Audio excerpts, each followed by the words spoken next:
Hi, True Avatars, and welcome back to your weekly queer video game podcast. This is episode 74, and I'm your host, Zoe Wild. Joining me this week is Ekamy, pronouns she, her. Hi, Ekamy.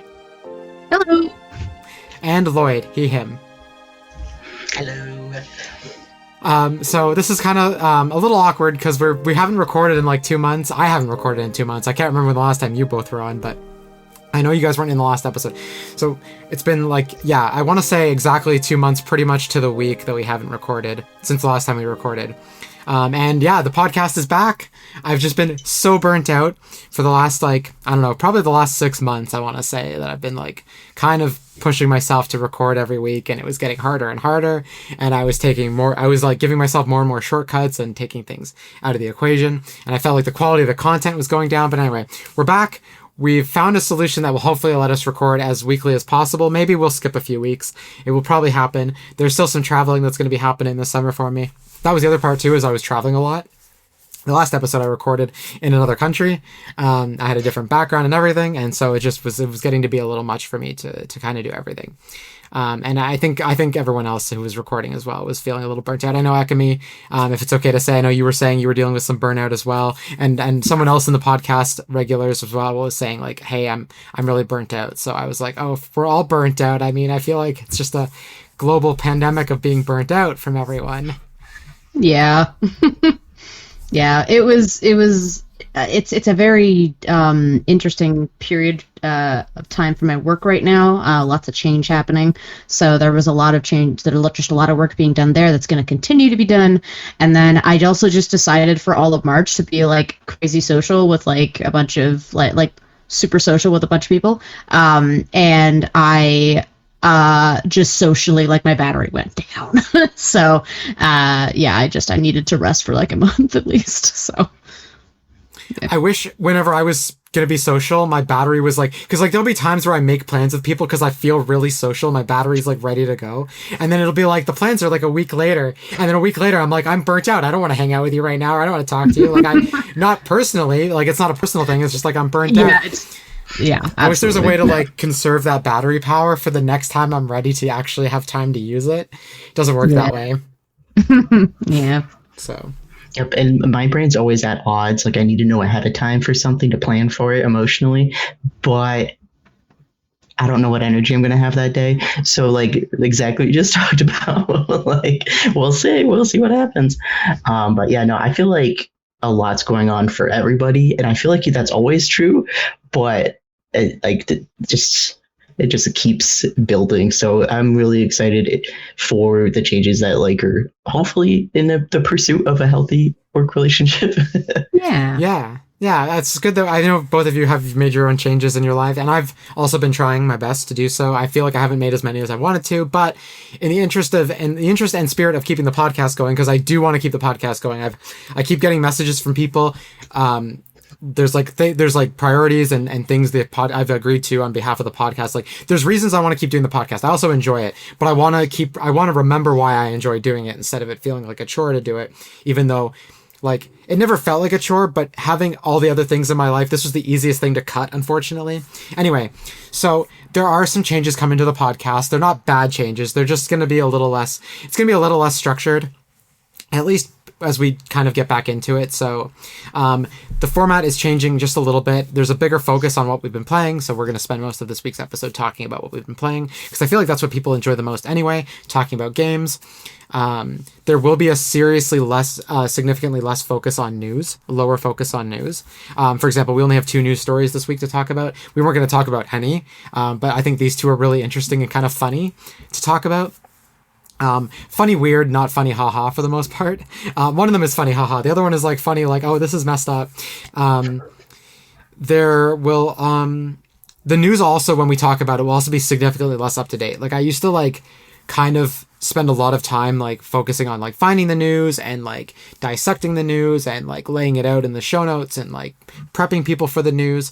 And that was the bulk of the work that went into the podcast. When I was producing it, when I was prepping for it, it was always okay, finding all the news stories that are relevant. Okay, well, this is a game that we've talked about in the podcast before, so this can go. And at first it started off I can't find any news to talk about. And then as I built up things that met my criteria for what was possible to talk about on the podcast, eventually I just had too many news stories, and then I felt guilty about cutting stuff.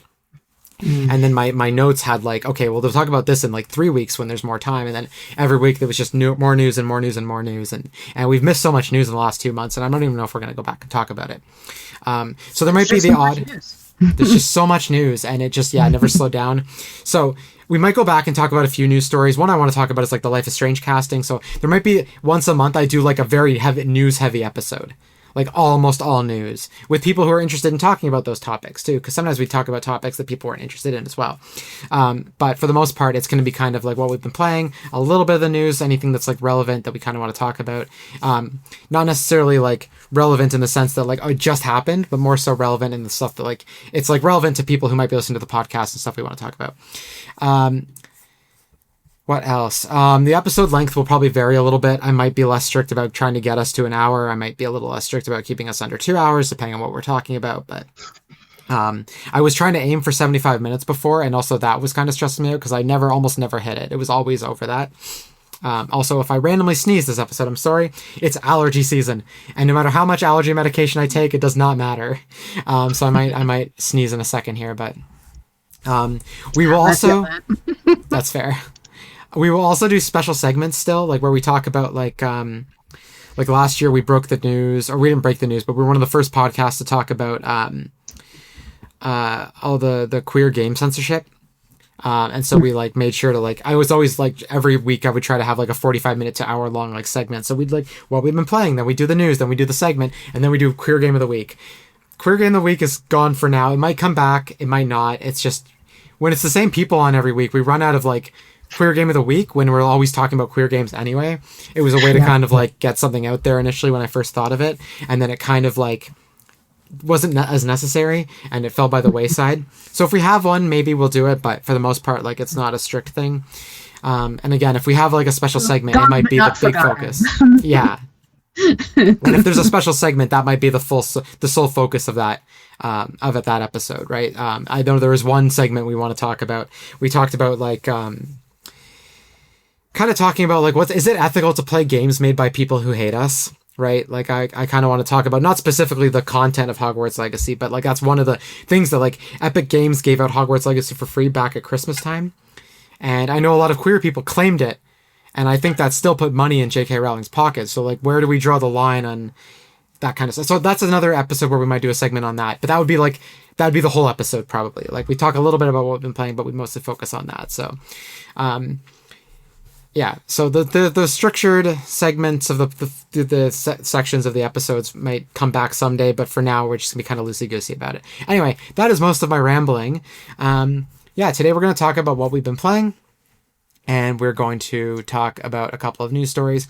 And it is still a queer video game podcast, let's not forget that, but I think at the very least the fact that we have queer people on the podcast talking about whatever we're talking about, that checks the only box that I think needs to really be checked on this podcast, is that it's a queer lens talking about video games, whereas before I was trying to check all the boxes.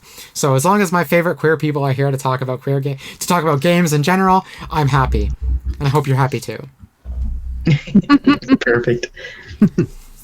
All right, but it would not be True Avatars if I didn't do the spiel. If you like this podcast, please leave a comment, rating, or review on your preferred podcast platform. Spotify has ratings and comments, while Apple has reviews. Engagement like comments, ratings, and reviews helps to grow the podcast, especially after a 2-month hiatus that killed all the momentum. And a growing podcast means a happy podcast host who is forever happy and fulfilled. They enjoy listening to her show, which creates an infinite feedback loop of more podcast episodes and more growth, and thus more happiness. So please go leave a comment, rating, and or review. If you're watching the video version on YouTube, please like this episode, leave a comment, and don't forget to hit the subscribe button as well as the notification bell so you're the first to know when a brand new video drops. Also, please follow True Avatars, a queer video game podcast, on social media. Their accounts on Blue Sky, Instagram, Twitter, Threads, Facebook, and TikTok. Again, TikTok's still not posting on there, so I'm very sorry, but there is an account at True Avatars, and you can also find the podcast. Sorry, Ekamy? Sorry, it exists. It does, yeah, it exists. It's just there. It's just literally the icon and nothing else. But follow it. Make it so there's a milestone. Like enough people follow you on TikTok, then you'll make content. Yeah. But also, maybe I could have 150,000 followers on TikTok right now and not know it because I haven't opened the app since probably November, I want to say. Yeah, maybe Nice. October. You can also find the podcast on the official website, trueavatarspodcast.com, no spaces. And remember, this is a weekly queer video game podcast, so check in every week. I'm to bring you news, interviews, and updated discussions that are relevant to queer gamers, so you have a safe space to check in on the world of gaming from a 2S LGBTQIA+ lens. All right, so who wants to go first with what they've been playing? Ekamy, go. Sure. Should I name a bunch of things, or then the next person? Just name the first game and we'll start talking about it. Yeah, yeah. Sure. So I'll go with a game that I haven't been streaming actually, because I took a bit of a stream break last week. But a few weeks ago, I found a copy of the DS game Trace Memory, which I think in Japanese is called Another Code. Yes. Okay, wait. I have the Switch version somewhere here. Hold on. Oh, really? Can I borrow it? I want to play it. Yes. Sick. I genuinely have never heard of this. I've never heard of this. So good. I feel bad. It's of the era of like Hotel Dusk and like Phoenix Wright. Oh, yeah. Okay. And there's a Switch remake which also has the sequel on it, also remade. So yeah, both games are on here. The only thing that's not on here is they made another game in the vein of these, but with different characters. There was called Another Code, but it was a different game. It was a different DS game. Anyway, that's the one people want to be remade next. But anyway, yeah. Feel free next time we hang out. Hopefully soon you can. Yeah. We'll do a. Maybe we can. Bring Ghost Trick. Go bring Ghost Trick. Yeah. I think that's the one. I assume you want the. Do you want the remake or the original? I got both. I remember you telling me that. To be honest, I don't know. I've heard the DS version is better. Because the remake, I have both. I played both. So the remake, has the original music, which I prefer a little bit. Both are very good though. Right.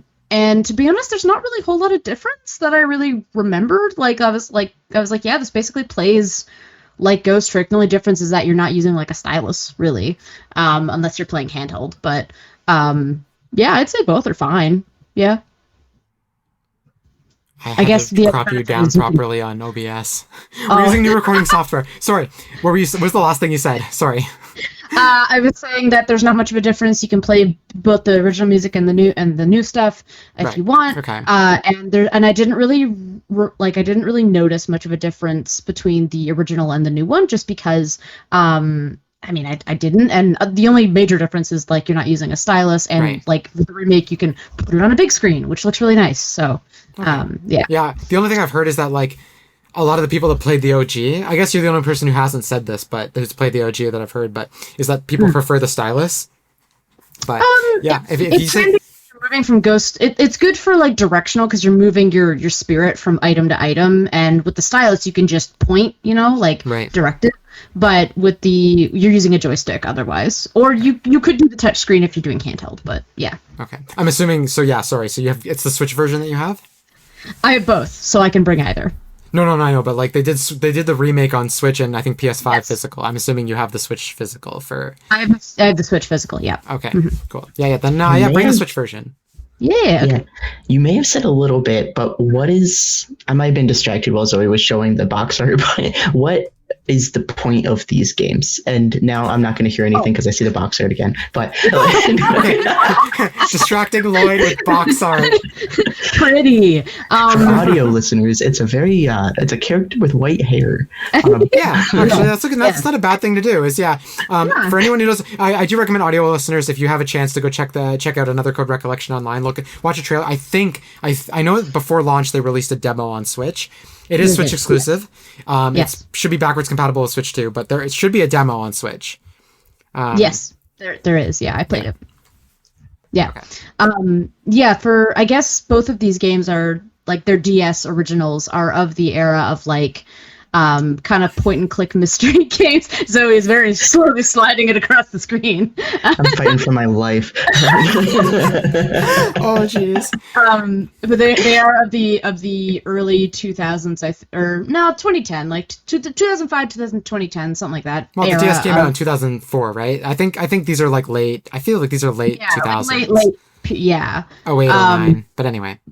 But they're point and click kind of like mystery games. So Trace Memory, or Another Code, is a game that I used to have years and years ago, and I never beat it. I maybe got to the first area, and I was like, either I got busy with life, or I was like, this game's hard, and I'm 10, and I just left it. And it's not hard. Oh my god. But anyway, maybe I wasn't in the mindset. So anyway, I went to a Me when I'm retro 8 shop. playing Zelda. Sorry to cut you off. No. So I went to a retro shop, and I found that they had the game for like $20, and I'm like, you know what? That's great. I'd love to replay this game. So I've been playing that one, and I think I've almost done it. It's actually a very short game, but it's really good. It's you're following this young girl who is she's traveled to this island called Blood Edward Island, where she's traveling with her aunt. As one does. And she's traveling with her aunt, and she's going there because she received a letter from her father who she, like, never met, or she doesn't really remember. Like, he's been out of her life for, I don't know, like 10 years, something like that. She's, like, 13. And she received a letter from him being like, I'm, like, happy 13th birthday. I would love to meet you and see you again, and I'll be at Blood Edward Island. So she goes there, and her aunt gets to the island. My dad invites me to Blood Edward Island. I hate it. Well, I'm 13 and I've never seen this man before. Yeah, this doesn't have good vibes. This doesn't invoke joy, but I'm sure we'll get there. So yeah, you go there. Your aunt goes ahead to to check in on something, and then she's just, I think the main character hears a scream, like our main character's name is Ashley, so she hears a scream and she's like, oh, that's my aunt, and she goes and she's like, my aunt is gone, her glasses are at the bridge, I have to go find my aunt, like, to heck with my dad, like, is she okay? So she goes to the mansion, and it's an old mansion that's not specific to Ashley's family. It's an older family, but I think there's going to be a connection between maybe Ashley's family and this family. So you go there, and at the mansion, Ashley meets a ghost named D, like the letter D, who lost his memories. He's a kid. He looks pretty like young, maybe like 9. And as you go through the mansion, you are helping to kind of recover his lost memories because he is related to the family that lived there previously. And I think you're learning about like how he died and everything. And then eventually you're going to learn, like, figure out what happened to her aunt and meet her dad, and it's pretty crazy. So it's pretty wild. So yeah, I'm really liking that one. It's fun. I'm surprised that I thought this game was hard. I was like 10. I was like, ooh, maybe I just wasn't really liking the DS controls or something. To be fair, being 10 is enough for a game to be hard. Like, I'm not going to make it a whole thing, but Legend of Dragoon, very impactful game for me. But there was like this whole like combo system with some of the attacks you could set. And I remember one of them being impossible. And then when I played the game again in my 20s, I did it immediately, and I was like, oh. Oh. Oops. I can beat that. I can beat that. This is really embarrassing. This is really embarrassing. I must have been like anywhere between the ages of 9, 10, or 11. And I was playing Wind Waker for the first time. And at the beginning of the game, you are waken up by your sister and you climb down the watchtower. And you're supposed to go to Grandma's house. I could not find Grandma's house. Oh, no. Oh, no. Oh, no. Still can. I'm just kidding. Grandma's wondering her grandchild is all these years. You had me put on my compassion hat. I was like, oh, I'm sorry, friend. That's rough, buddy. A couple years later, I got Twilight Princess, and I made it significantly farther in that. I seem to remember something about Zelda in a jail cell or something like that, or Midna in a jail cell. I got about that far into Twilight Princess. That's about like a quarter in, probably. Yeah. Okay. All right. As much as I love that game, I legitimately can't remember anything about it but what it looked like and how it felt. Oh, really? It's a good one. I like it. I think it's still a good game if it left enough of an impression that you don't remember anything, but remember how you felt experiencing it. I have a lot of fond memories for Twilight Princess because it was one of the first games that I got with the Nintendo Wii when it came out. So I have and I was like, whoa, motion controls is neat. So I remember swing the sword. Wow, yeah. Yeah. Anyway, yeah, that was my game, Trace Memory. Nice. I wish I could relate. I've only played the demo. I picked up the physical copy and then just promptly got busy and never played it. And anyway, the other reason I do buy games that I plan to play is also so people can borrow them. So I'm happy to lend stuff out. Lloyd, I would also lend to you, but you're very far away. That exit. I also have lots of PS5 games, so I know you don't have a Switch, Lloyd, but I know you have a PS5. So thank you. I appreciate the spiritual or whatever the intention.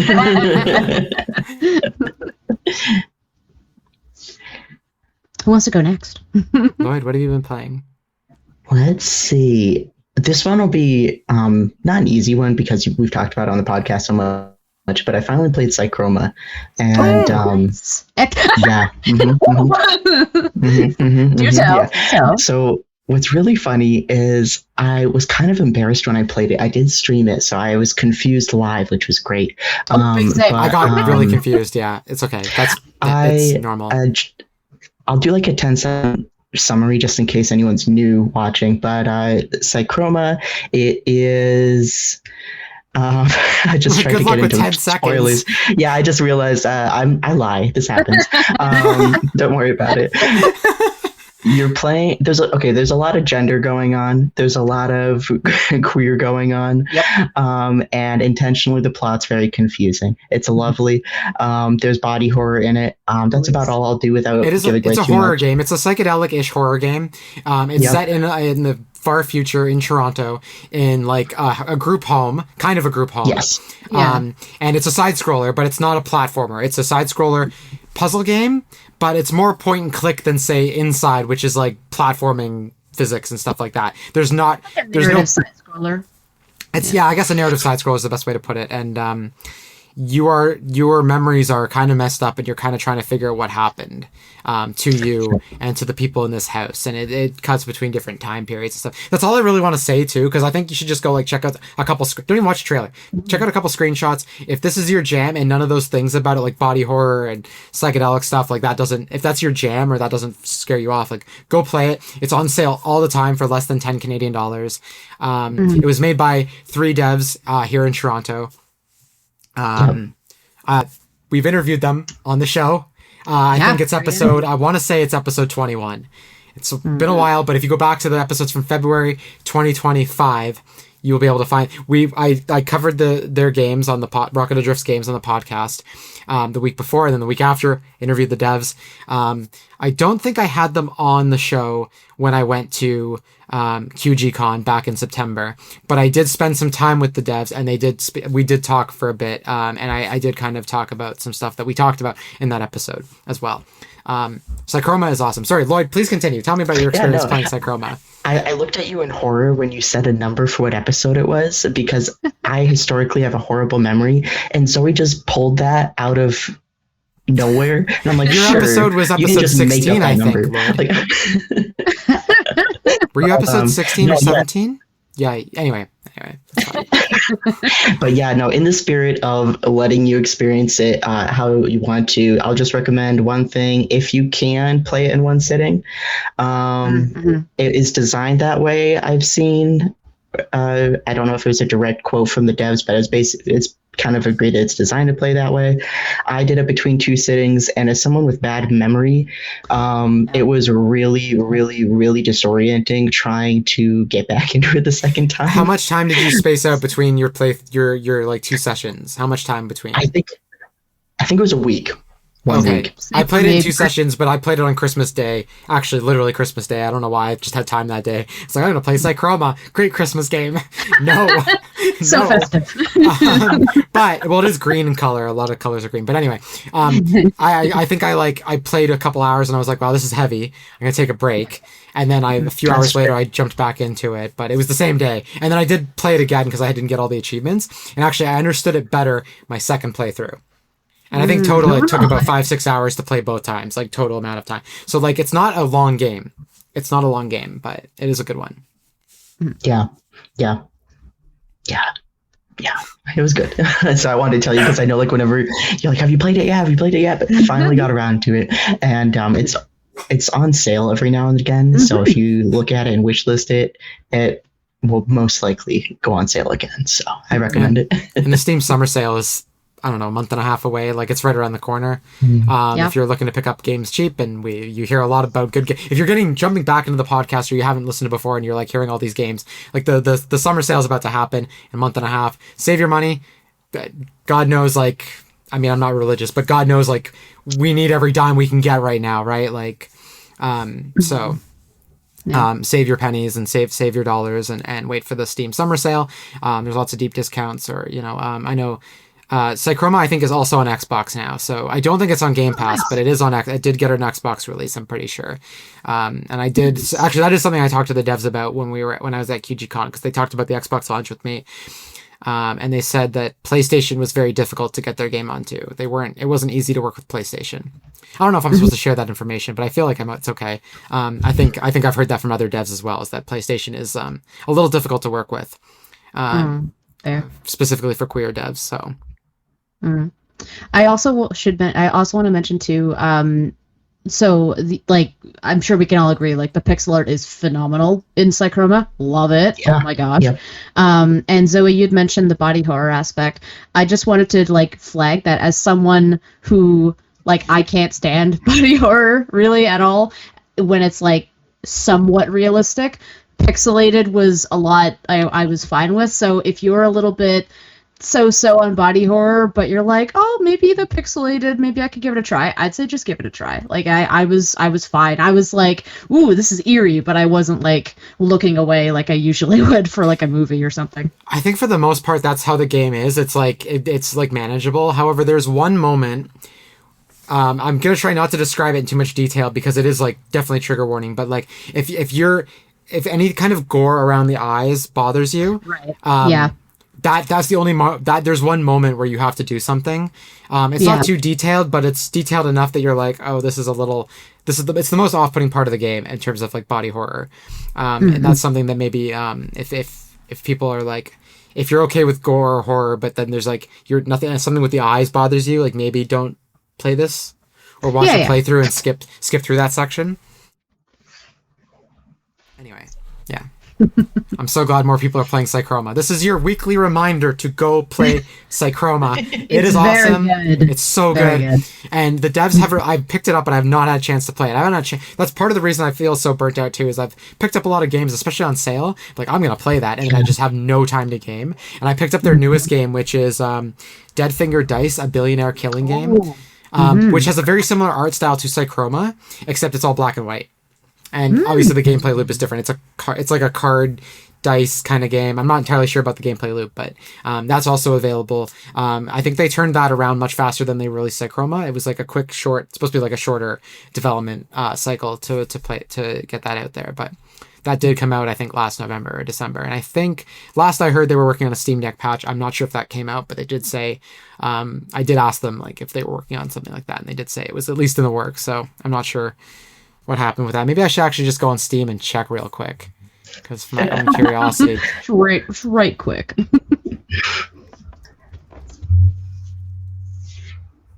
Dead Finger Dice. Music. Yeah, it's actually only $6.50 Canadian. It's really cheap. Let's see here. Is it compatible? It's playable. Okay, so it's got the playable rating. It looks like sometimes shows mouse controls, keyboards, the non-Steam Deck controller icons. Entering some text requires manually invoking the on-screen keyboard, and some in-game text is small and may be difficult to read. Okay, so that's, like, kind of standard for most playable Steam Deck games that aren't, like, verified, but yeah, it's anyway. Also, Raptor Boyfriend is very different, a very different game, but also very Canadian and very good. It's their first That's game. The first one I ever played from them, yeah. Oh, no, it's not their first game, sorry, it's their second game, actually. I'm wrong. But I think their first game was a game jam, like, quick kind of release, and then they did this visual novel called Raptor Boyfriend, which is really awesome and weird. You date a raptor. That's part of you can romance a raptor, like a velociraptor. That's an option, yeah. Yeah, as an option. Yeah, I can't sell Rocket Idris games enough, and the developers are so sweet and so nice and wonderful and talented, brilliant developers, like really brilliant storytellers, game creators. Please go check out their stuff. If Psychroma is not for you, but you like visual novels or romance, like dating sims, like Raptor Boyfriend might be up your alley too, because that's weird and quirky and fun too. So anyway. Nice. But yeah. So sorry. What have you been playing? I've been playing. So I've actually been. I felt like I hadn't played a lot in the last couple of months, but then I checked and it turns out I have been playing a fair bit. Nice. So I guess let's talk about kind of one of the bigger ones that's like a very queer game. Is well, I guess there's two that I've been playing that are really like inherently queer games. So let's talk about Tomodachi Life, or as I've been calling it, Homodachi Life, because it is very uber homosexual. Oh yes. So gay. So gay. So for anyone who doesn't know, Nintendo released a life sim game called Tomodachi Life, Living the Dream. It's a sequel to the one on 3DS, which is a sequel to the one on DS, which released only in Japan. Basically, you create Miis, and you put them on an island, and the Miis, you're giving them personality traits, you're giving them people to interact with, and basically you can create celebrities, fictional characters, people you know, brand new people, whatever you want, and they go about their day-to-day business interacting, and sometimes you go in there and you play God and you move them around, you get them to interact with each other. You can make people male, you can make people female, or you can make people non-binary. I don't think there's any way to choose multiple options for the pronouns. You can only... Oh no, can you have multiple pronouns? I can't remember. I haven't created any characters that needed multiple pronouns yet, so I'm not sure. I think only one, but I might be wrong. So yeah. But you can actually make them pansexual, so you can make that. You can give people, same-sex attraction, opposite-sex attraction, or any combination thereof, and they can also be attracted to non-binary people. So exclusively non-binary people too, if you want to make it that way. The only thing the game did not add is polycules, although you can have a bunch of gay people living in a house, and as far as I'm concerned, that's close enough. But yeah, there's no polyamory, but there are love triangles and stuff like that. And anyway, so I did add you guys. I added the true avatars to the game from the podcast. I didn't do anything like negative or exaggerate silly features. But Lloyd, you have green hair, because I think the last time we spoke, you had green hair. Right. It's possible. Ekamy, you have really sparkly eyes. Oh, very nice. Thank you. So far, I haven't checked in a lot. You guys haven't interacted too much with people. Your Miis. We're just streaming. Lloyd's Mii is a little more demanding, which seems in character. You'll be like, Zoe, I need this thing to feel comfortable, and I'm like, sure, Lloyd, I got you. And then I feel like that's how you are with the podcast. Not in a bad way either, but I just feel like it's very accurate. Whereas Ekamy, you're just very quiet. Actually, your Mii is very quiet. Yeah, it's accurate. Yeah.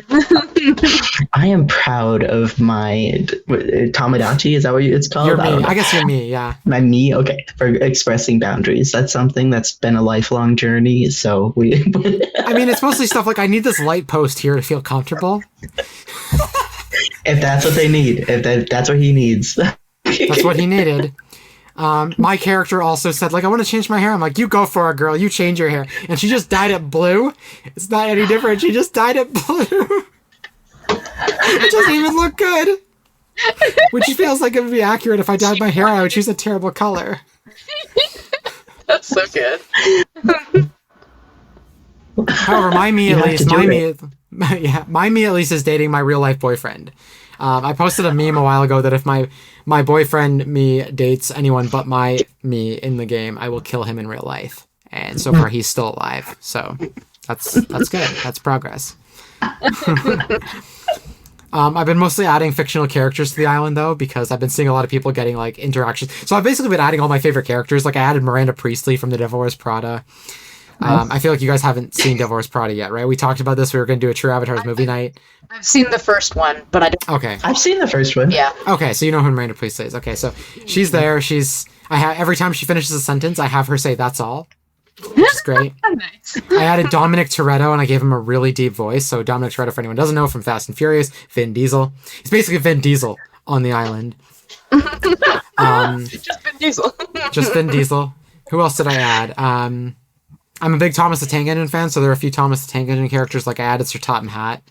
Unfortunately, you can't make him comically obese, because he's a very wide man. That's the whole point. He's called the Fat Controller. Not to be fat shamey, but he's called the Fat Controller. And the Mii's, I feel like Nintendo figured out you're not supposed to... Because, like, I feel like a long time ago, Nintendo Mii's could be really fat. Like, you could make them really, really thin or really, really wide. And at a certain point, they made Wii Fit Plus, where you would stand on the balance board and it would tell you, "Holy crap, you are fat," and people complain, and Nintendo was like, "Oh, are we not supposed to do that? Oops." Yeah. So he's kind of can like the still hear average controller. Sorry. I can still hear the Wii Fit board when you stand on it. It goes, "Oh," like no matter how much you weighed, it would just always go, "Oh." I'm like, "Excuse you, I paid for this." Yeah. I'm paying to feel that.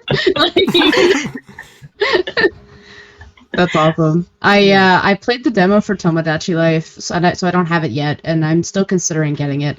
But I remember at the demo, I was over at a friend's house, and I played their demo file, but I made my own island, and I made my OCs from a D&D campaign that I'm in. Oh, nice. So I made my sorcerer, I made his brother, and I made his like demon lover / antagonist that I'm learning in the game. And my partner's the DM, so he just looked over at me and just smiled. Does not make him your lover. So my partner said, just because you're horny for him does not make him your lover, which is fair. True. But yes, I made them, and they had really funny interactions. And like, honestly, there's so much customization in Tomodachi Life for the Miis. I've seen some really cool ones people have made where they just fully draw on the face, and it's a whole new face just because they can do it in like advanced mode, which is really cool. I saw the advanced mode and I went, oh my god, there's so much. Like maybe as an artist, I'd be really impressed by this, but I'm just kind of anxious. I'm just gonna add sparkles around his head. That's cool, you know. Yeah. So that's what I did. It was so cute. And I got to also create new lore for my OCs because they were like, what would your nickname be for your two brothers that you have here? And I was like, oh my god, I can give them nicknames, and I could be like, yeah, it's what they called each other's kids, lore. So write that down. My friend and I always reference that. I don't have any OCs, but I've been adding fictional characters that seem homosexually repressed, like Patrick Bateman from American Psycho. And so I added him. And whenever I boot up my island, it's either me, Lloyd, or Patrick Bateman saying, "Hi, welcome to the island." And I called my island Shining Time Island because of Thomas the Tank Engine. So it's really funny watching Patrick Bateman greet me to Shining Time Island. It's really messed up. I recently saw American Psycho for the first time. We went down. There's a theater in Toronto that does like older movies. It's called the Carlton. Anyway, so if you're in Toronto and you're visiting Toronto, go to the Carlton. They play lots of old movies. And American Psycho was playing, and my boyfriend was here visiting, and he said, like, we're gonna go see this. And I watched it and immediately just fell in love with this movie. I'm not gonna get into why I like it. It's just really, really funny. But I added Patrick Bateman, and it's commonplace in that movie for Patrick Bateman to be misidentified by all of his peers in that movie. So every time he makes friends with someone in Tomodachi Life, I have them call him a different name. Yes. No, that's so funny. Oh my gosh, I love that. I also was gonna say. Oh, sorry. Yeah, sorry. No, go ahead. I was gonna say the Trinity: Zoe, Lloyd, and Patrick Bateman. The three states of matter, like honestly.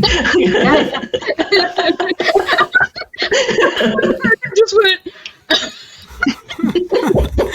Oh my god. Ekamy, I have news for you. You're being replaced on the podcast with Patrick Bateman.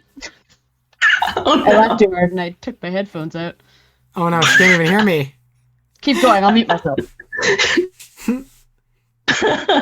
That's so funny. I haven't played. I don't have it. Haven't had access to it. But the amount of TikToks and like content online I've seen of it, I feel like I've played, and it's a hoot. Have you given your characters any paraphernalia of any kind or any goofy items that you've added to your island? No, because most of there's only like 7 or 8 items that you can actually give to them. It's like you can give them a DVD of jogging, you can give them like a baseball or a soccer ball, a guitar, like maracas. Like there's only a few things.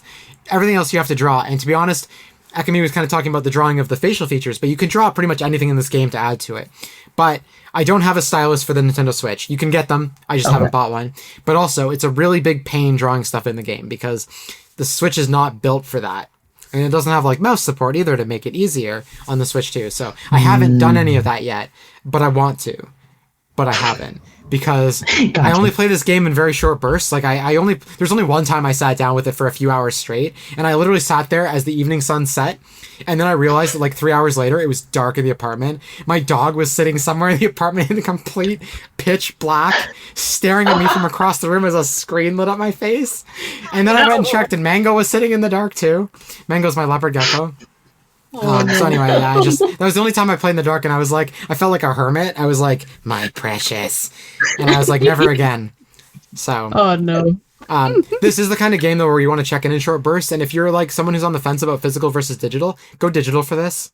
It's the kind of game that I have the cartridge in, and I'm like, I kind of wish I wasn't swapping out the cartridge. Obviously, it's a problem of my own making, so like I'm first world problem complaining here, but it would be kind of better to have another cartridge in the slot for a main game that you're playing, and then having Tomodachi Life kind of on the side digitally to check it out. But I don't regret buying a physical copy. I do, if I can get physical, I try to get physical. But yeah, anyway, yeah, Tomodachi Life. It's really, really good. I feel like I haven't even scratched the surface with the possible interactions. Like right now I've got one character from Thomas the Tank Engine. If there's any Thomas fans listening, they'll know this character, PT Boomer. Nothing really gay about him, except he's very obsessed in the movie he's from with like harassing another guy. So I added both those characters to the island. I made the guy he harasses, Burnett Stone, straight, and then I made PT Boomer gay. So he's really into the other guys. They're not into him, and it's really, really, really funny to torture my Miis like that. Yeah. Nice. Anyway, yeah. We love it. We love living out our fandoms and our dreams. For Homodachi Life. That's why they call it living the dream. Oh my god. Living the dream. Exactly. I forgot that was the name of the game.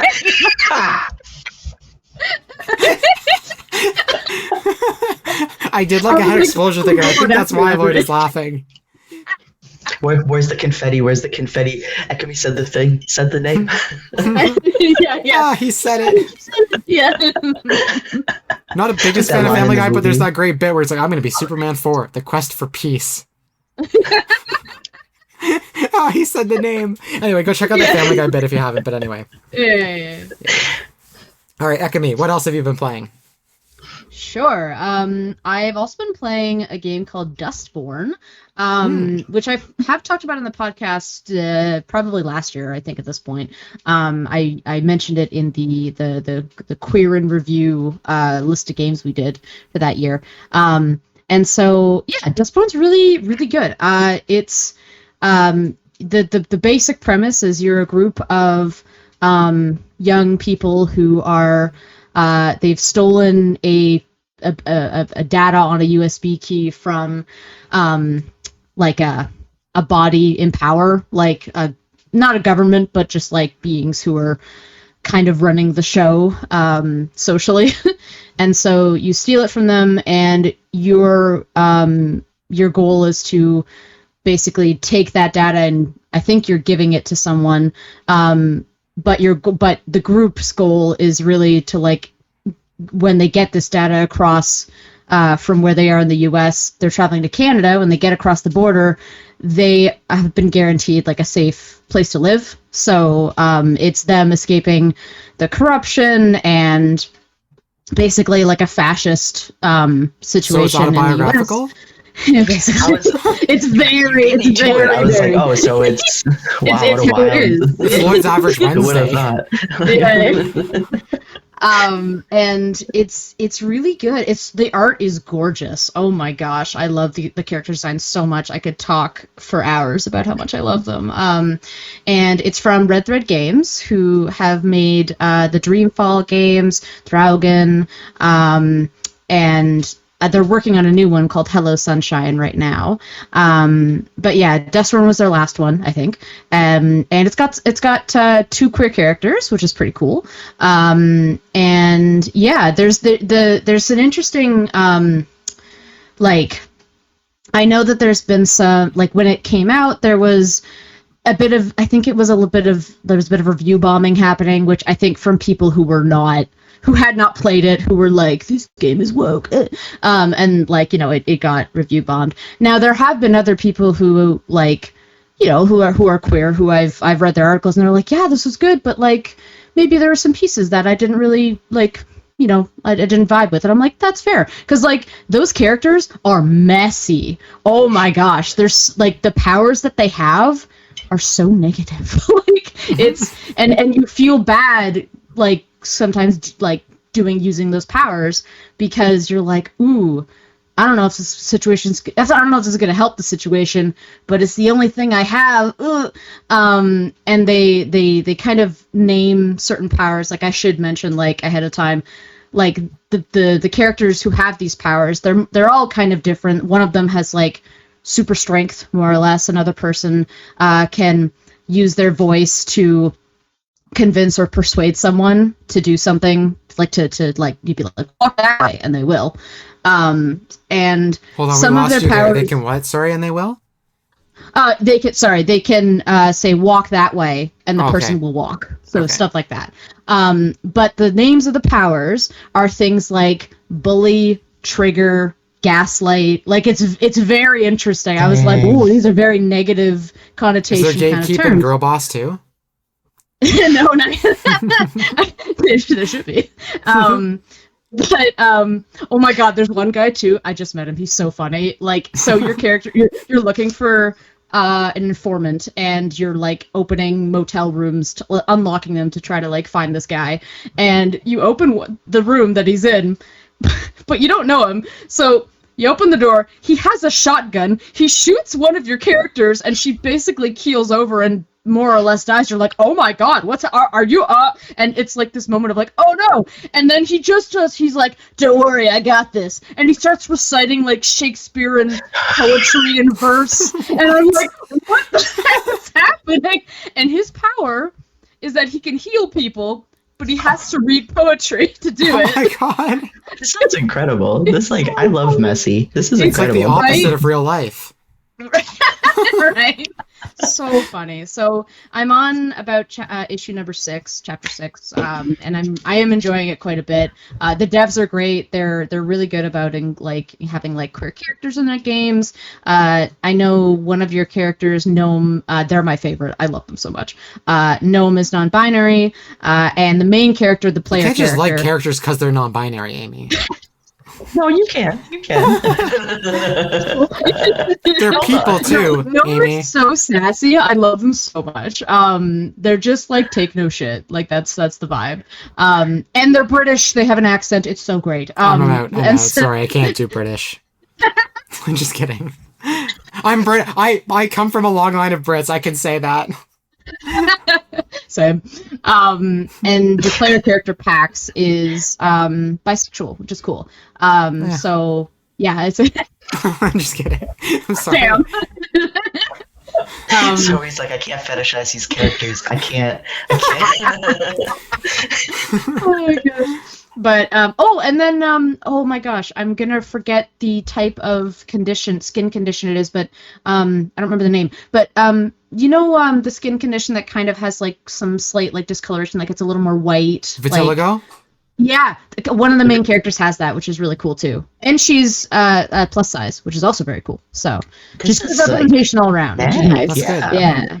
Yeah, so I'm enjoying it. I would recommend give it a try. Obviously, there's some things that maybe you'll be like, ooh, I don't know, this might make me a bit uncomfortable to play. And that's okay, too. Like, you don't, if you don't like the game, you don't like the game. But I would recommend giving it a shot. So, yeah. I thought it's on my list for something, whether it's the Steam wish list or somewhere. I know I added it to a list when you recommended it the first time, I think. I think it, I don't actually know what other consoles it's on, if it is. I know it's on Steam. It might be on Xbox. I don't think it's on Switch. I think I think you're right about that. Let me check. Yeah. And I think maybe PlayStation? I don't remember. Oh, it's published by Quantic Dream. Oh. At least it wasn't developed by them. That's fine. It's on Mac OS, PS4, PS5, Windows, Xbox One, and Xbox Series X and S. Everything but Nintendo. Everything but Nintendo. Which is that tracks, yeah. But yes, please play their games. Red Thread is great. They're cool people. So yes. I'm half expecting I'm gonna go pull it up later, and it will already be on my wish list. Do you know how many times this happens? Like, This is what happens on the podcast. Yeah, exactly. It's the podcast. Like, one of you will say something, and I'll be like, "Wow, it's amazing," and then I'll immediately forget about it the second I wish list it. I've gone to go wishlist a game and found out I've already bought it. Oh my god, really? It hasn't happened a lot, but it's happened once or twice, and I'm like, oh. So let me check Dustborn, actually. Maybe I've bought it. I don't know. There's something familiar about having bought it and not played it. Again, because I have no time. It was on sale for a time. I mean, Yeah. it actually does go on sale quite a bit, I will say that. Oh, yeah, it's already in my Steam library, so I have zero excuse. Zero. Nice. Play it. Talk to me about it. Play it. That's so good. Actually, is it Steam Deck compatible? Let me check to see. If it's Steam Deck compatible, I will literally install it tonight. It's verified. It's verified. I have no excuse. Okay. I'm going to go get my Steam Deck right now. I'm going to put it All on. right, amazing. Go for it. I love this. At the great This, risk to my information. internet connection, I'm going to download this game right now. Priorities. That's right. That's right. All right, let's see if there's. Oh, you can see. I'm Here we reflective. Yes, everyone can see. It's like, oh, you can see us. Amazing. Cool. That's awesome. How about you, Lloyd? Neverway. I don't know. Have we ever talked about Neverway? It doesn't have the LGBTQ tag. Is it out But already? it Neverway? is just a demo. I think it. Oh, it okay. was Yes, a never. demo I game. asked the devs directly if you could romance women in the game, and they said yes. Okay. I asked them Okay. last year when the game Okay. was announced. Well, I commented in one of their threads on Twitter or Blue Sky, and then they replied, "Yes, you can do that." So the game doesn't have the tag. It's not technically a queer game by the logic of like we're making this, but you can by default. It's probably a version of player sexuality. Yep. That makes sense. Okay. Yeah. So I'm obsessed with that. I played that. I didn't play it on stream, and I'm glad I didn't because there's some games that I want to like. This one I was thankful to experience Sorry, it on my own thing by is turning myself. Okay. You're good. So if the internet dips, we know why. But but this was wonderful. I don't want to give away too much. It's a very personally, as someone who experiences anxiety, depression, and some agoraphobia, like all of those things had a weight to them in this game, and they had like a valid weight. Wait, There if I she can is, Dustborn. coordinate. There we go. Hold on. Wait. On her Steam Deck. Hold on a sec. Where was it? It's back. Hold on. Please hold. Oh wait. Okay. There we go. Okay. There's the install button. If I can coordinate this without the now. There we go. Hey, Zoe is installing the game. Nice. There we go. All right. There Pray you for my go. internet connection. that's the rest of the episode watching the install. Like, Yeah. There you go, Red. I brought on another person for that one. yes, Neverway. So I felt very connected to this main character, and I felt like a lot of the things that I experienced was represented really well with this character. And there's even a section where you have to go to your old place of employment to pick up your stuff.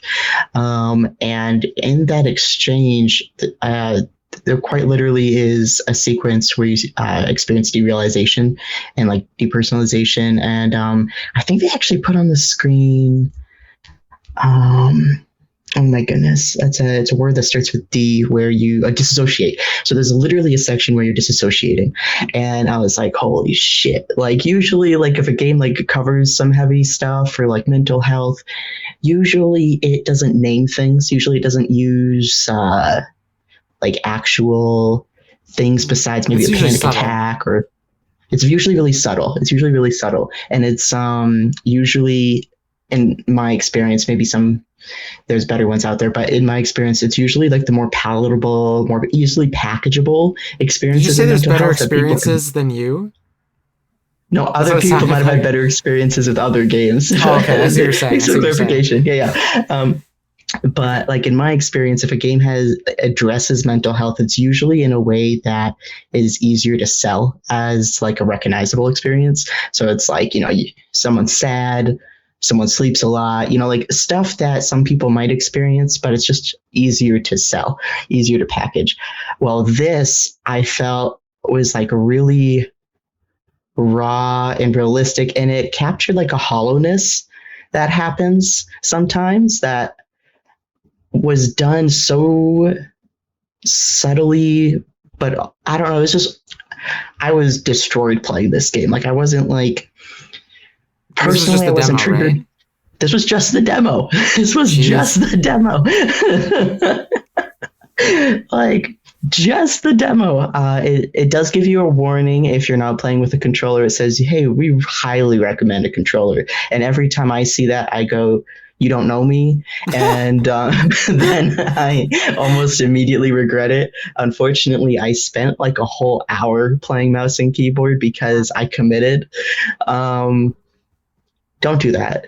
If you can, don't do that. It was on like impossible difficulty mouse and keyboard because there is some combat that you have to navigate with like directionality, and an analog stick was just like night and day. But no, I don't want to give away too much, but yeah, beautiful pixel art, very story driven, and it felt queer. Like I don't mean to like be ridiculous about it, but I remember I was looking right before we started recording and I didn't see the tag. Zoe gave us some context on actual gameplay. But I remember feeling it while I was playing it. I was like, this feels, I don't know how to explain it. I think we've talked about it before, like in like earlier episodes where sometimes you can just feel the like intention or energy of a game. But yeah. No, this is the game that's like Stardew Valley, but you're in hell, right? Yeah.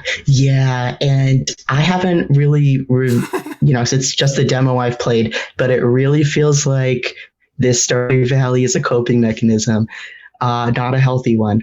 And that's terrifying, but really true and really real. So yeah. That's fair. You say the story of Stardew is a coping mechanism? Oh, hold on, we're losing Lloyd. Maybe Stardew Valley. Maybe I should not be downloading this game right now, even for a bit. All right, go ahead. I'm so sorry.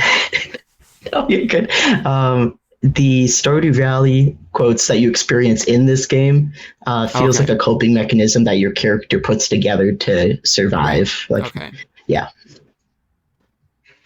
For a second, I thought you meant like it's like criticizing Stardew Valley and saying that Stardew Valley is a coping mechanism, and here's what would really happen if you were. Anyway, it might be a commentary. I don't know. It's possible, yeah. Sorry, Ekamy, I cut you off.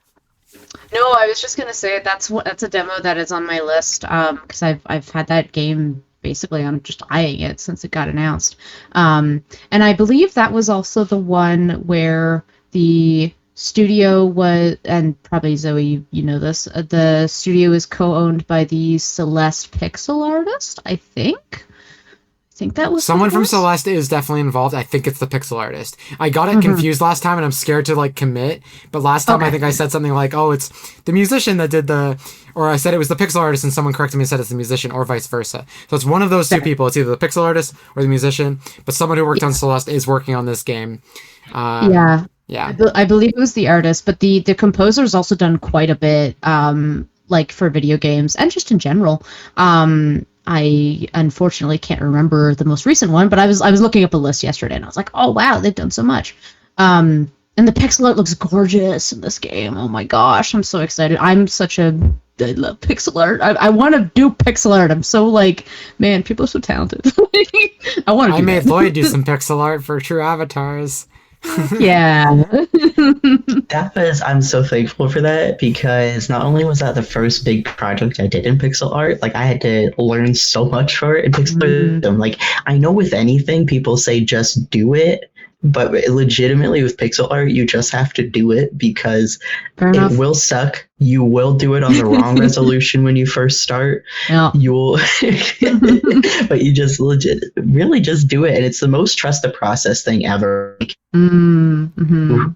Nice. Yeah, I could ramble about it for a while, but no, legitimately, it is the smallest change can make something go from not looking anything like look like a blob to actually represent the thing that you're trying to. So it's cool. It's a really cool medium, and whenever I see it effectively done, and especially when it can invoke an emotion on top of that, which this game does really well. Mm-hmm. That's super cool. I love that. Yeah, it looks, like I said, it looks, I can't explain it, but it looks like a very bleak looking colorful Game Boy Color game merged with Stardew Valley. I can't explain. If you have a chance to go look up this game, it's called Neverway. Go on Steam, look up a trailer, go on YouTube, look up a trailer, whatever. Just take a look at it. You don't have to be into it. You don't have to go wishlist it after. I mean, I would like you to wishlist it because it supports the game, but like, you don't have to go like buy it or whatever. Like, it's not even out yet, but you know what I'm saying? Like, just go take a look at this thing because it is gorgeous. Oh yeah. And it's the inversion of Stardew Valley. It's really weird and intentionally so. Like, it feels like they're playing to that trope of like, you're here in this farming town to do this job that it's like you're playing Stardew Valley, except you've been cursed by some like demon to do so, and things are instead of going up for you, things are going down for you, so to speak. So yeah, it looks really, really wonderful. It does, based on what I'm hearing about it from people so far, it sounds like it could be GOTY material the year it comes out. If it comes out this year, it could be up for Game of the Year. If they really want to cement that, they can hire Jennifer English to do some voices in it, and they're good to go. And that one guaranteed. I think these games are going to start cannibalizing themselves because everyone's hiring Jennifer English now because she's a GOTY winner, and now a lot of games have it. So it's like all these games are GOTY contenders, but only one can. There can only be one. It used to be the Highlander, but now there can only be one Jennifer English. Yeah. All right. I think I have time. We have time for one more game for what we've been playing, and then we'll talk about the two news stories. However briefly we want to. Anyway, so another game I have been playing that I was hoping to talk about as soon as the podcast came back is Life is Strange Reunion. So, this is, for anyone who doesn't know, this is the fifth Life is Strange game. It is a direct sequel to both the original Life is Strange game with Max and Chloe, and a direct sequel to Double Exposure, which had Max and Sophie in that game, but no Chloe. So in Double Exposure, and again, I'm going to try to not to spoil Double Exposure or Reunion when talking about this, but Double Exposure ends on a cliffhanger. And Sophie, the second character in that game, you don't play as her, but she's got a power. Again, this is a minor spoiler, but I have to talk about it to talk about like Reunion because it does lead into the next one. But that game sets up like she leaves and she's like, I'm gonna go find all the other powered people in this universe, right? So I figured, okay, the next game is gonna start off with her, the team of supervillains, and she's gonna have the guy from Life is Strange 2, she's gonna have the girl from Life is Strange 3, maybe she'll have some other characters, and the game kind of forgets about all that. So if you play Double Exposure, it kind of throws all that away. However, it reuses a lot of assets from Double Exposure. So the game takes place at a university where Max is teaching. Max is still at this university. She's still teaching. All the characters are basically still in the game from the last one, except Chloe shows up. And this game is significantly better than Double Exposure.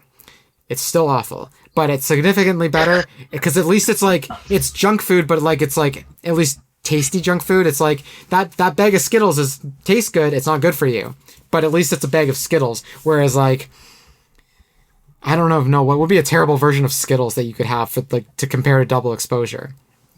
Anyway, you're having the off-brand Skittles, that's Double Exposure, but at least this time you're having name-brand Skittles, you know? So there's this moment where you're playing through the game, and then Chloe shows up in her pickup truck, and she's got, like, I think it's in the trailer, there's a shot of her, and she's silhouetted by the lights of her truck, and she comes in Max's moment of need, and it's so good, and it's so nice to see Chloe and Max back, and they're like, depending on, like, how you played, it asks you how you've played all the Life is Strange games, like, what choices did you make in all these games, and then all those become canon to your playthrough, which is really, really cool. Oh, wow. Oh, that's cool. I'm pretty sure games do that, it asks you a bunch of questions about Double Exposure. I think it asks you about Before the Storm, and it definitely asks you about the first Life is Strange. So, like, did you sacrifice Chloe, or did you sacrifice Arcadia, or did you save Chloe, or did you save Arcadia Bay? I killed Chloe, by the way, when I played the original game. I went and checked my save file. I chose to save the town, because I remember I wasn't the biggest fan of Chloe in that game. I like Chloe significantly more in Before the Storm. I did not really like her in Life is Strange. Anyway, so there's all this stuff conversations that happen, because basically Max has merged timelines through the events of Double Exposure. And that's why Chloe, the the double exposure, double timelines. That's the whole point of it. Max has her powers in this from the first game, and then she has her rewind powers, and she has, I think, some of her double exposure powers as well.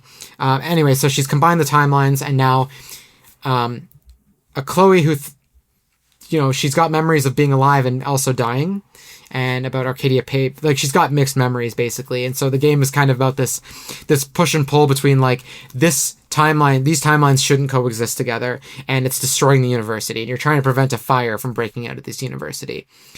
The climax is pretty lame.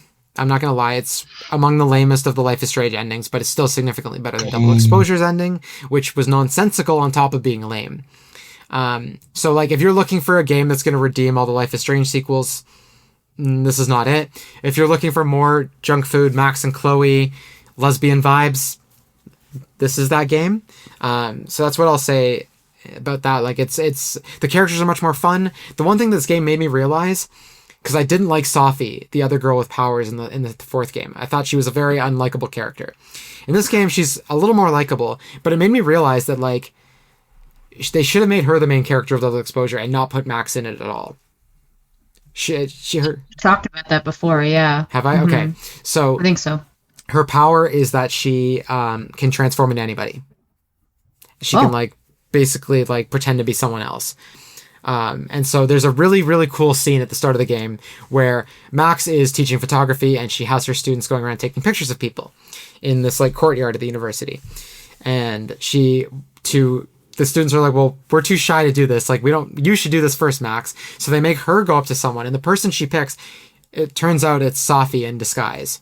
And the game doesn't really tell you that, but Max is kind of acting weird, and I was like, I clued in pretty quickly, okay, I think this is probably Safi. And the game kind of doesn't pull any punches. It tells you that she's Safi quite a little bit later, but it's the choices are a little more interesting throughout the game. I still don't think they really lead anywhere meaningful, but it's still fun. And the game still kind of, I won't spoil it, but, like, it doesn't end on, like, not on a high note, but, like, it doesn't tie everything up in a neat little bow. Like, there's still room for more Life is Strange games. I'm sure that might be a question people are like, is there going to be a Life is Strange 6? Maybe not anytime soon, because I think the studio shut down that made it. But, I think Deck 9 is gone now. Their contract with Square Enix ended, and Square Enix didn't renew. So there could be a Life is Strange 6. They didn't shut the door on that.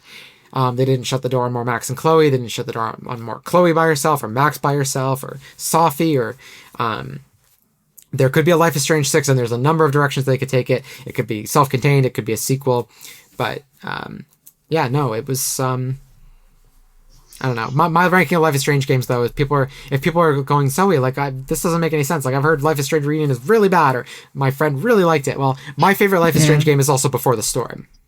Yeah. I legitimately was about to ask you which one your favorite was. That's actually really funny. Before the Storm. I think part of it has to do with the fact that I played Before the Storm closer to my coming out.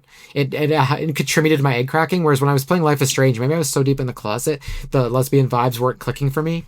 I was just kind of like, gay game, it's good. Like, it's not amazing, but it's good. It was good enough that I played Before the Storm, but then in Before the Storm, when Rachel and Chloe are running away together on a train, and they're, like, sitting in this boxcar, and there's this beautiful sunset, and they're having this conversation, I was like, oh, my queer heart.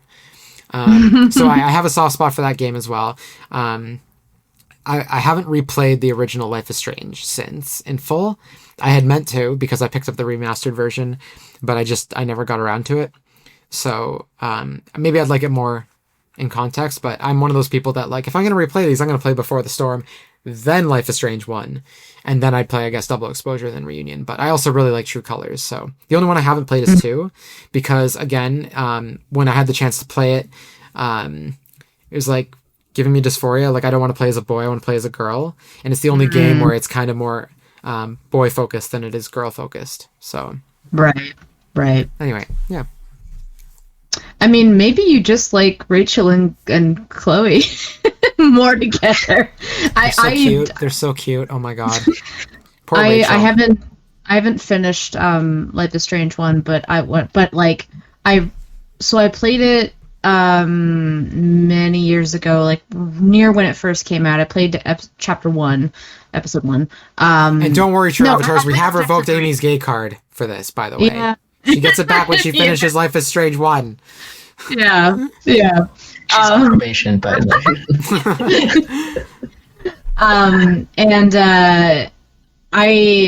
I remember when I played it and I was like, oh, this is really good, and then life got in the way, so now I'm replaying it again, and I'm replaying it and I'm like, man, Max is kind of insufferable. But also, I'm in my 30s, and she's a teen, and I get it. So. Yeah, I think... But, like, my God, she's very much like, oh, I'm not like everyone else. I'm like, oh, God, okay, it's this kind of game, cool. It's meant to be cringe like that. It's really meant to be cringe like that. People have been complaining about the newer games being cringe, and it's like, no, they're not any more cringe than the old ones. You just grew up. You grew up. You were a teenager when you played the first one, and now you're 30. Yes, they're cringe. That's kind of the point. Unfortunately, I think the cringe didn't grow with the age. Like, it still feels like you should play these games as a teenager, even though Max is now our age as well.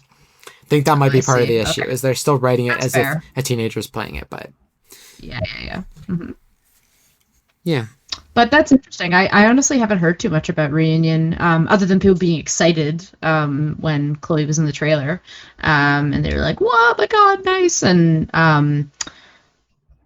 yeah, it seemed like an interesting kind of game. But like again, honestly, I hadn't heard anything about it since it came out. But that also might just be because I don't. There's not a lot of people in my circle who, other than honestly you, who've played these games and who've played enough of the games to play the new one. So it's you and another streamer friend, and I don't have as much time as I would like to catch some of his streams, so I just haven't heard much. But I'm glad it was kind of like, nice in a this is enjoyable popcorn kind of way. Maybe not so much this where you wanted it to go with the story or the writing, but it sounds like it was at least a little bit better than the last one. Yeah, and I played it over the weekend, so the game takes place over the course of like a Friday evening to a Sunday evening. I started at Thursday night, and then by the time I got through the Friday part of the story, it was about Friday night, and then I played Saturday on Saturday, and by chance I was like, oh, I should finish Sunday on Sunday then. It was like playing through the weekend in real time. It was kind of fun. That's fun. Yeah, it was and there's a great sequence where Max gets drugged. Not that it's good that she got drugged. That's not good. But her experience after the fact is very, very funny. Sorry, that sounds really bad. Someone's going to clip that out and be like, Zoe likes drugging people. No, she does not. But she drinks the punch that, like, if she had not... She snuck into a party and drank something she wasn't supposed to drink. People at the party knew what was going to happen, but she didn't know what was going to happen. So she kind of... It's kind of her own... I'm not trying to victim blame either, but, like, she snuck into a place and drank something she shouldn't have drank. And so there's this kind of funny moment where Max is freaking out and Chloe's got to come in and kind of save her. And then really dark stuff happens while she's freaking out. And it's not funny, but it's, like, very entertaining. I'm not selling this very well, but it's... yeah. I was paying attention, and then when those particular string of words went together, I was like, "Ooh, oh." I got you. I'd Nice. like to apologize on behalf of True Avatars. I did not mean to say what I said, and I will take this time to reflect. And anyway, sorry. The opinions expressed where within are those of the individual. Yeah, my opinions do not reflect the opinions of Ekamy and Lloyd. Oh. They do, however, reflect the opinions of my dog. No, I'm kidding. They don't. Who had a little cameo? I did hear one bark. Yes, she did bark. I think she's like, "Mummy's recording." She hasn't barked much lately, so it must be because I'm recording. She's like, "Mummy's recording. Don't interrupt." I want attention. Yeah. Cute. All right. Shall we take a short break and jump into the news? Yeah, I think that sounds good. Sounds good.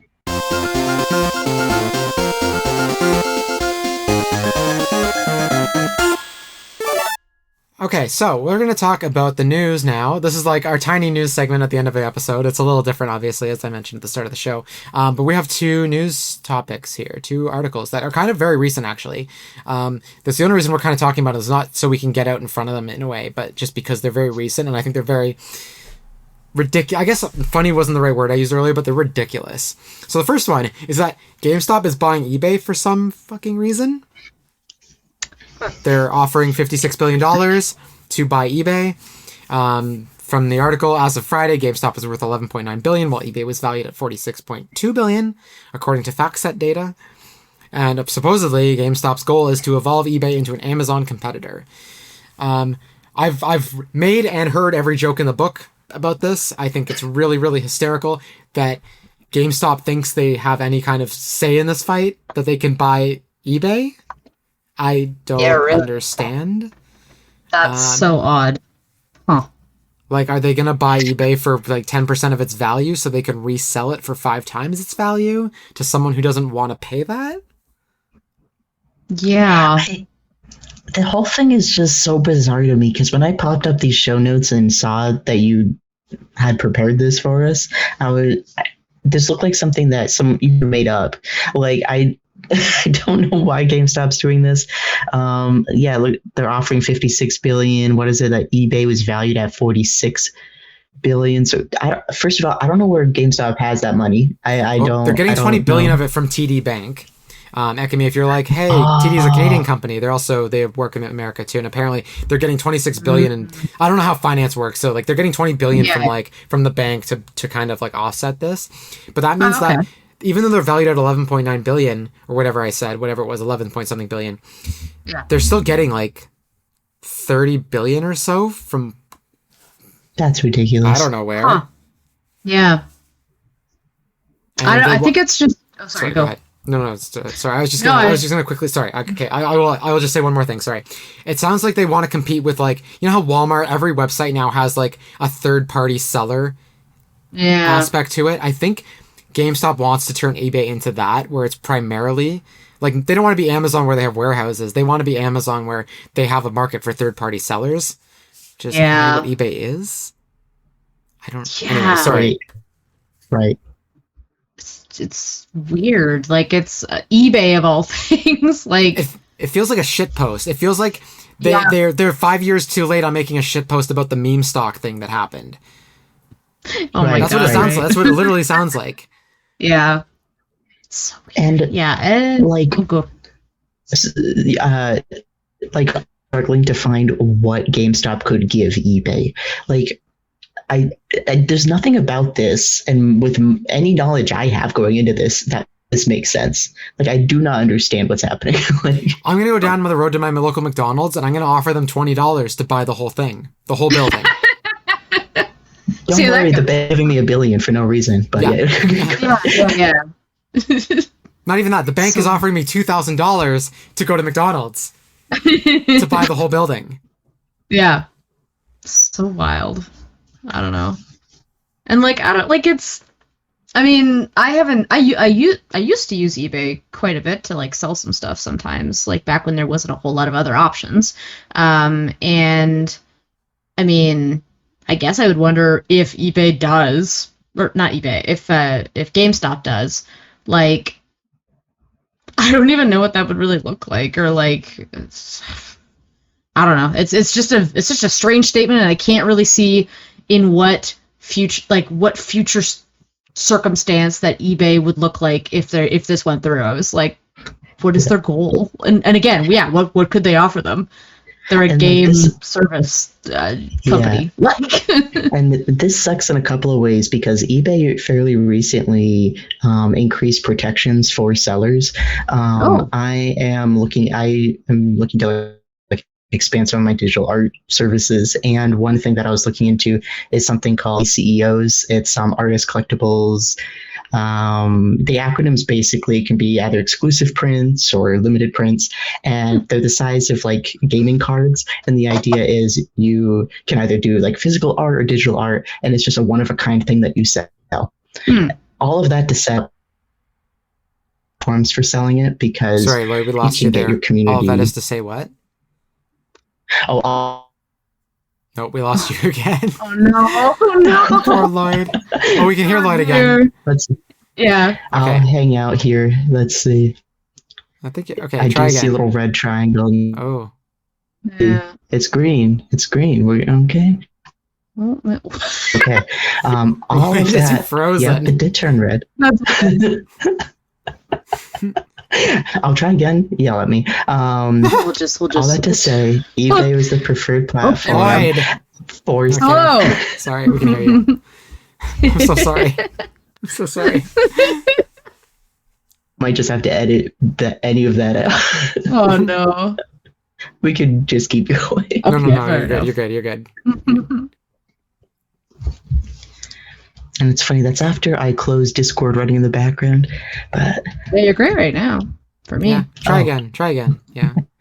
all right, so all of that is to say that eBay is the preferred selling platform for these limited ACEOs that artists are selling. And recently, eBay rolled out more protections for sellers because I think the language was something about folks can't cancel their bids. Something was happening where Interesting. Something was happening where them a what? bit. It would happen where folks were able to cancel their bids so that folks who thought they sold something for an amount they were excited about then could have that taken out from under them. So Okay. to see eBay Okay. going in a positive direction and then the potential for this to just do whatever the fuck GameStop wants to do is not great. Yeah. The only upside I see to this, and again, it's not much of a silver lining. This is selfish. I'm going to admit this, but is that GameStop? I'm scared that once GameStop falls out of the gaming business, like if GameStop goes under, they're like kind of the last bastion of like this is a place where you can get physical video games at release. Like yes, Walmart, Targets, there's other chains, there's local mom and pops and stuff like that. But like realistically speaking, like GameStop is like it's for games. Right? Yeah. I know there's a wall of Funko Pops. But they still have video games. No matter, even if it's a few, they still have them, right? My fear is that when GameStop goes, that's going to be like when Walmart and Best Buy stop selling movies. Is that you're just going to see all of that stuff. First off, people are going to buy less physical media and video games. And then the only thing if you're going to be able to do is get them online. So the only thing I can see happening is that if GameStop buys eBay and survives through owning eBay, because eBay is so lucrative, that GameStop can keep its stores open and keep physical media going for a little bit longer. That's, again, it's not the greatest silver lining, but it's the only upside I can see to it. Not the best one, but still. Yeah. Fair. I've also seen people speculate that it has something to do with trading cards. It's because EB Games in Canada here is now doing it, but GameStop in the US has started selling and sending used trading cards. Like you can sell trading cards to GameStop. GameStop can send them off to get graded if you want them to. Like they're getting into that business of becoming like a trading card shop as well. Not just selling new product, but like having like a proper like glass case of like open cards that you can like singles basically, right? I took note of that. I was just visiting Ashtada and EB Games on last weekend, and I was like, "Oh, they have cards now. Like they have a little display case." It's just I didn't, and I was like, how new is this? Was this like months ago, a year ago? It's For been Canada, a while, it's very recent. For GameStop in the US, I think it's a couple of years now. And eBay also recently bought TCG Player, which is basically like an eBay without bidding, of course, for trading cards. So it feels like trading cards are the reason for... It feels like maybe trading cards. Some people are speculating that maybe trading cards are kind of the reason behind this. Is because right now trading cards are a very lucrative market, specifically sports cards and Pokemon cards. I don't think Yu-Gi-Oh! Or Lorcana, and Magic is also really popular, but Yu-Gi-Oh! And Lorcana, I think like those two are not so much. Even though they're popular with fans, I don't think they're the driving force, but sports cards are very popular. Magic the Gathering cards are like ridiculously popular, and Pokemon cards are like, people are killing each other over them, like almost literally. So maybe they're trying to capitalize on that. And that eBay has become a one-stop shop for like all these different services they've bought, or at least this one service they've bought for trading cards. And maybe GameStop sees GameStop. It's like a monopoly almost, where TCG Player, eBay, and now GameStop. All these three trading cards are now one hub for getting your cards. Yeah, maybe. I could see that. All right, we have one more news story here. This one is also a little strange. This one's unfortunate strange, not silly strange. An analyst for the Bank of America is arguing that the games industry can be fixed by increasing game prices to $80, which is 110 Canadian, by the way. They're arguing that if GTA 6 launches at $80, it will set the precedent that will fix the games industry. They wrote, we also heard from attendees that the industry, which is perceived as struggling, would have difficulty selling games for $80 if GTA 6 came out at $70. We think it's in Take-Two's self-interest, as a publisher and partner to many developers, to raise the price point for the entire industry, because Nintendo didn't do enough damage already. I added that last part. Yeah. Yeah. Anyway, that is the gist of the news. Yeah, well, we were talking about this too back when for one of the maybe a couple episodes, we were talked about GTA being the new GTA coming out, being the price of it would set the precedent for games moving forward. So I feel like we kind of predicted this, or at least Zoe did. I mean, to be honest, we were talking about an article that was another analyst that was talking about it, so we didn't predict it, but we're definitely like ahead of this Bank of America dude who's like obviously reading what's on the wall. I do think. I think GTA 6 is going to launch at $80 or more. I do. Oh, yeah. And it's going to do exactly what he's saying, but I don't know why he's got to. I don't think it's going to fix the industry. No, God, no. It's going to, like, if anything, the whole thing that Nintendo's set off to do now of having their games, for one thing, get over that, at least in Canadian, $100 threshold. And also to have just, like, varying prices, not just for, like, you know, there's like games at $50 and the games at $79.99. There's now like 3 different tiers they've got at least, and it's all a mess. So I feel like that's just gonna, like, well, I guess you have a game that's $80. $80 is gonna be the base. So they'll set that. But because of how Nintendo has presented these kind of like fluctuating comparatively prices, it's just going to keep being messy. Nothing's going to get fixed. I mean, I would hope that maybe, like, you know, people on development teams get paid obviously what they're owed, and, like, you know, 100%. like, hopefully I'm not rooting against the industry getting fixed. No. Like, I want to see the industry fixed. But yeah. I'm gonna say a couple things here. First off, this is anecdotal, but I've been seeing a lot of sales on Switch 2 games and consoles recently. Everyone's saying that there's nothing wrong with the sales of the Switch 2 in the games, but the fact that Costco is trying to literally dump an entire... Like, Legends ZA went on for 50% off at stores that hadn't sold out of its stock. Like, the newest Pokemon game at 50% off, that's unheard of. So I think these games aren't moving as fast as they would like to. I know this week there was a bunch of games all over the US in Walmarts that were, like, dropped to, like, 30 or 40% off. Switch 2 games that have, like, been out for, like, a couple of months. I think the only one that wasn't discounted was Pokopia because it's actually selling. Unfortunately, the game key card is selling, but... My take on this, and I'm sorry to railroad this, but my take on this is that, GTA 6, no matter what they price it at, it will probably sell billions of like 1 billion copies if they price it at $100 easily, and it will set a precedent. And suddenly you're going to see every game in 2027 launching at $80, $90, or $100. But nobody's going to be paying that. People will pay that for GTA 6, and they will not pay that for another game after that.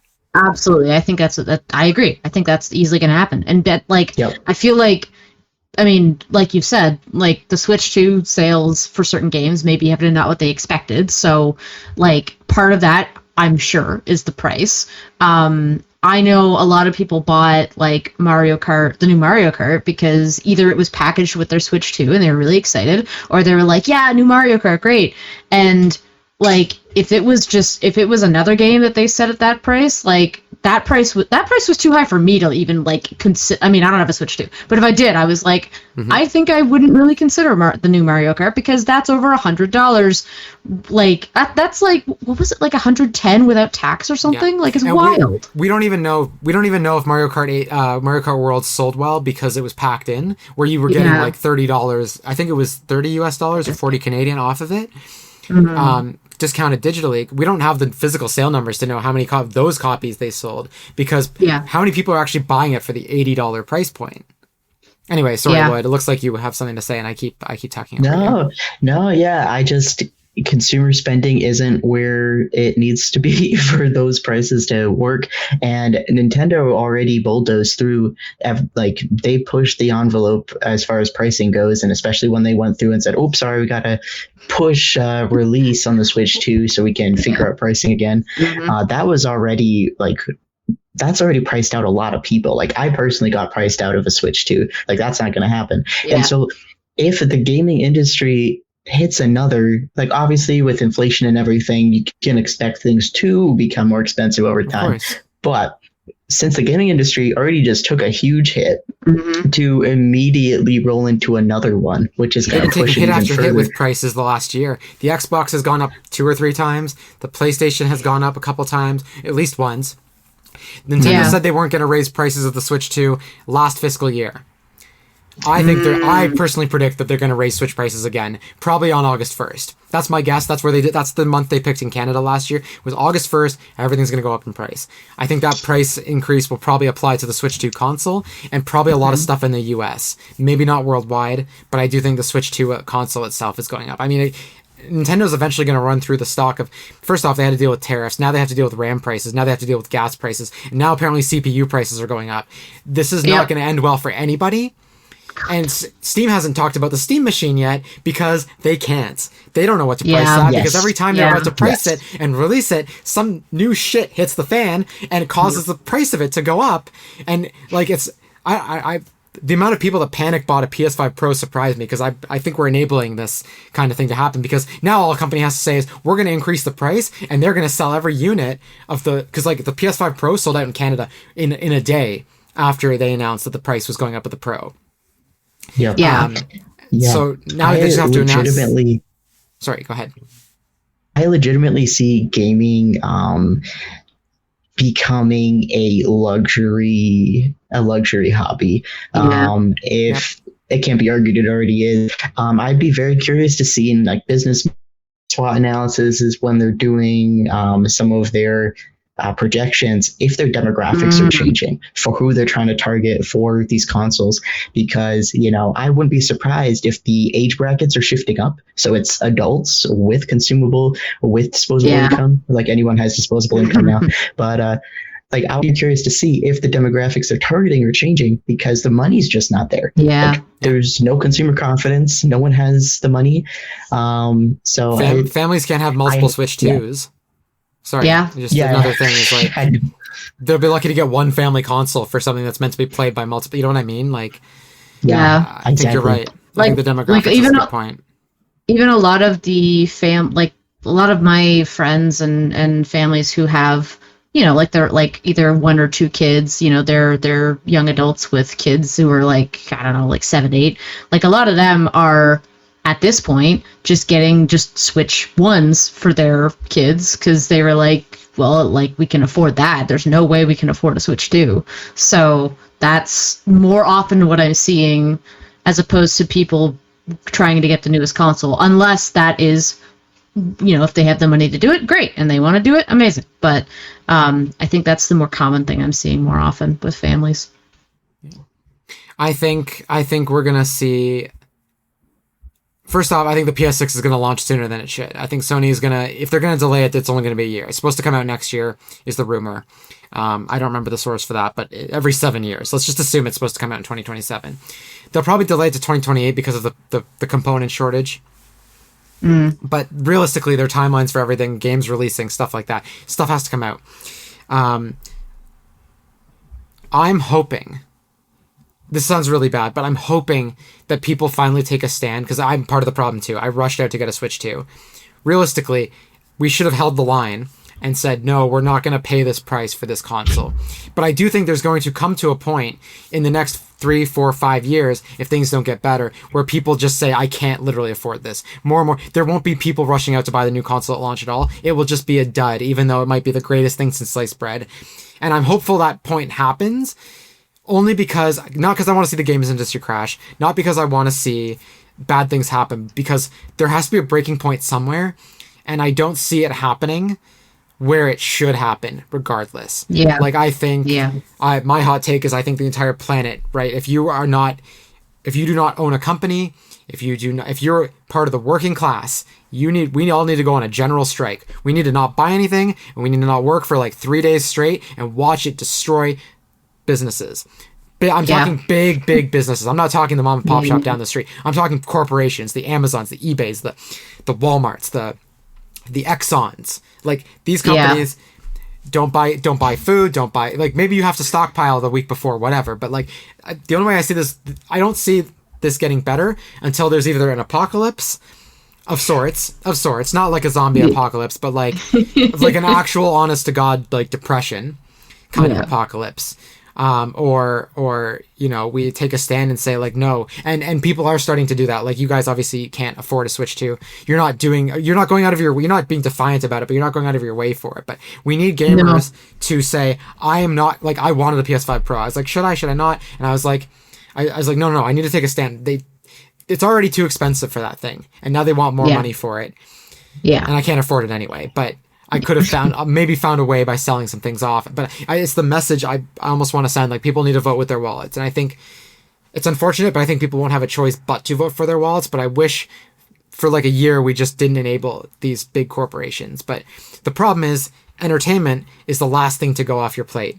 It's food and entertainment. And video games are still a cheaper form of entertainment than like going to a movie or something like that. So yeah. Again, it's all anecdotal, but anyway. Yeah, with Switch 2, like, that was one of the first consoles, I think, that I was like, or one of the first times where I was like, oh, I don't really want to go out of my way and get this day one. Because I was pretty solidly, like, I went Nintendo Wii, Nintendo Wii U, Nintendo Switch. Like, I was pretty consistent with getting them when I could. I mean, sometimes there was like that when they released it was low stock, so stuff like that. And the PS5, like, literally I just couldn't get that for like half a year because there was no stock anywhere. And then eventually I got one. And so it's just I remember just the Switch 2 got announced and I was like, there is nothing really drawing me too much to this, and this is a lot of money that I don't really have right now and probably won't have for a bit. So yeah, I don't know. I agree. I think there has to be some, like, this kind of bubble has to burst, because I mean, things are just going to keep getting more and more expensive, and then video games are just less accessible, and that's not okay. So, well, unless, like, you know, you download Steam and you support indie games because they're great. There's so many. You should support as many as you can. But the problem with that is now buying into the PC. Like, people are like, buy a PC, and it's like, PCs aren't cheap anymore either. If you want a decent graphics card, you can't really get one for a decent price. It's becoming to the point where no matter what console you're picking. Now Switch 2 was the first one to break the kind of the doors on higher prices, but the Switch 2 is still the cheapest option in the market. Oh yeah. Unfortunately. That's like, I agree. Like, once you buy into the PC market, it is cheaper to buy games for it. I think in the long run, it's still cheaper. Hill to get over first. Right. Yeah. No, it's also too malleable for the average consumer. I saw a post on Our Girl Gamers about someone asking, which console should I get? I want to play video games for the first time in my life. She's like, I'm in my 30s. I'd like to play video games. And every single person was like, get a PC. And I'm thinking, if this person's never played video games before, do you think they're going to understand how a PC works to play video games? No, they should probably be buying a Nintendo Switch or a PS4 to start and see if they even like video games. Thing. Yeah. And then maybe if they're interested in tinkering a little bit, even if you're doing the most basic thing, like, I think you need some know-how of how video games work on a functional level to understand why. Anyway, so I'm just, and it's not cheap to buy into them. Again, that starter cost for any of these things is not cheap. So, but if you're listen to this podcast and you want to get into video games, the reason I would say to get a PC is because, yeah, it's expensive to start, but once you're in the Steam ecosystem, that first Steam, like, seasonal sale will hit real hard, because you're going to get games for 70, 80, 90% off, and it doesn't matter how old the game is. You can make it look like it was made yesterday with the graphics settings if you want it to, if you have the power to do so. So yeah, and a couple months of picking up the free games on Epic Games. Yeah. You'll have something you can play. Yeah. Yeah. Fair enough. Anyway, yeah, I guess that's thanks for coming to my TED Talk. That's my soapbox. I'm going to step off it now. Thank you both for joining me. We're going to wrap up. It's been a longer recording than I thought we were going to have, but in a good way. Where can people find you? Ekamy, go.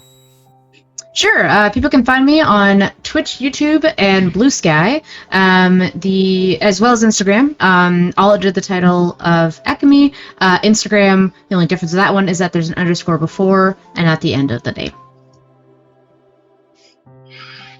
Cool. Oh, sorry, I thought the recording went down on my end, but nope, I'm back. So yeah, you can find me Lloyd_Lloydster on Blue Sky, Twitch, and YouTube. I'm on a couple other things, but those are my big ones right now. Repeat the big ones. I think we lost you for the first one that you said. Okay, yeah, Lloyd_Lloydster on Blue Sky, TikTok, and Twitch. Perfect. Nice. Okay, amazing. Well, thank you both so much for joining me, and I'll talk to you hopefully next week. Yeah, thanks for having us. Thank you. And that just about wraps up this week's show. Thanks, True Avatars, for joining me for another episode of your Queer Video Game Podcast. By listening to the show, you are supporting queer-made content, which is more important than ever. If you want to support True Avatars, it would be really great if you could leave a comment, rating, or review on your preferred podcast platform. You can follow the show on Blue Sky, Twitter, Threads, TikTok, and YouTube under the handle @TrueAvatars, all one word, and on Facebook and Instagram under True Avatars. If you are watching on YouTube, please like, comment, and subscribe, as well as hit the notification bell so you can be the first to know when new content drops. I welcome you to check out the official website, trueavatarspodcast.com. That's all one word, trueavatarspodcast.com. On the website, you can sign up for the newsletter, where you can get exclusive news and updates on the show. Bye, True Avatars. Thank you so much for listening, and I look forward to speaking with you all again next week. Take care and stay safe.